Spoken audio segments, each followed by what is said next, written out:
letter into our time capsule that will be opened for the 125th anniversary of the library. Thank you, Mary. Good afternoon and welcome to our library's special birthday party. And on behalf of all our Board of Trustees, welcome. Thank you for being with us. It's been said that library doors are a gateway to anywhere. Here in our hamlet of Islip, from humble beginnings to a storefront on Main Street in 1924, to our vibrant and ever-changing home here on Manel Avenue, our friends and neighbors, past and present, have sought their gateways so successfully for 90 years. So today it's time to celebrate and to acknowledge our talented and devoted staff, our director, Board of Trustees, all our colleagues there, and our anniversary committee. Thank you so much, and especially our patrons, our neighbors, whose enthusiasm for all we're able to do motivates us to be the best that we can be for our friends and neighbors. Let's acknowledge all these good folks with some applause.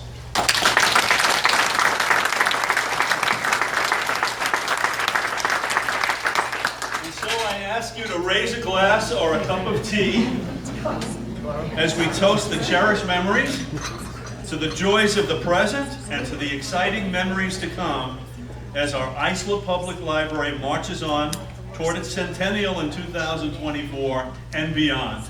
And let's all promise to be there. Cheers.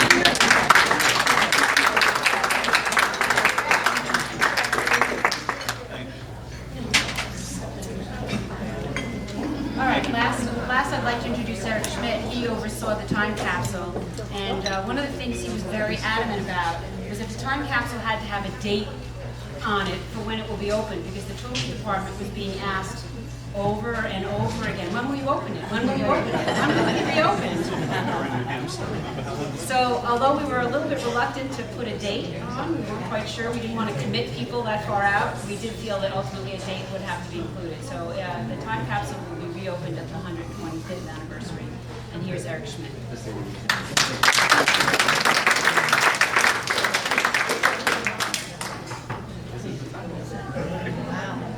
We would like to dedicate this time capsule today, October 17th, to be opened in 2049, the 125th anniversary of the Islip Public Library. In the library are some of the items that will be placed in this time capsule. Surveys given to the children participating in the Summer Reading Club program this summer. They are about their lives.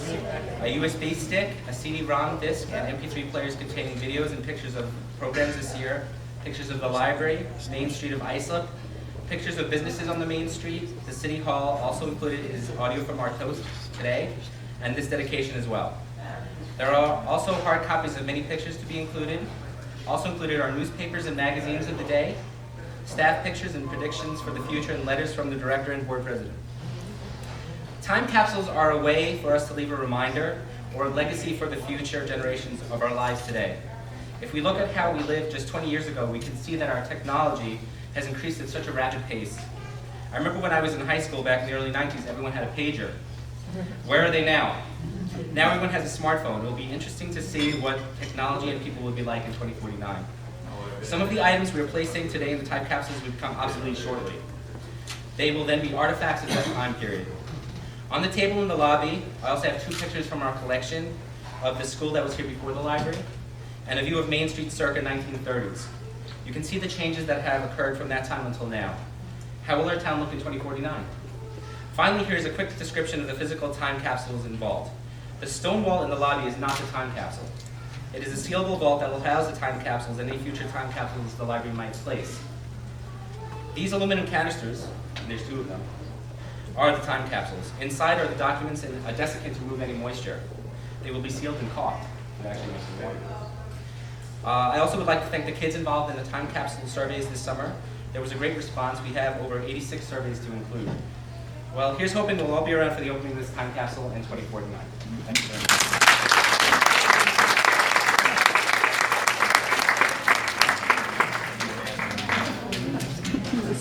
So that's it for all the speeches, but I do have one final request. When I came here 18 years ago, I was told there's a time capsule buried someplace on the property. Nobody knows where that is. What we do know is that it's not under the children's department because we excavated there and we looked for it while we were in the process of adding the expansion. Someone tells us it's probably along Monell Avenue somewhere. So if anybody was around in the 70s when that time capsule was buried, that's 1975 was when this library was rededicated. Let us know and we'll bring a metal detector out there and we'll search for it. We did find a 1920s car under the ground of the children's department when we excavated. And what we believe is that it was related to a shop class that was offered here when there used to be a school here. So, again, if anyone knows what the time capsule is, let us know. And thank you again for coming. I hope you'll stay and enjoy the food and the company. Thank you.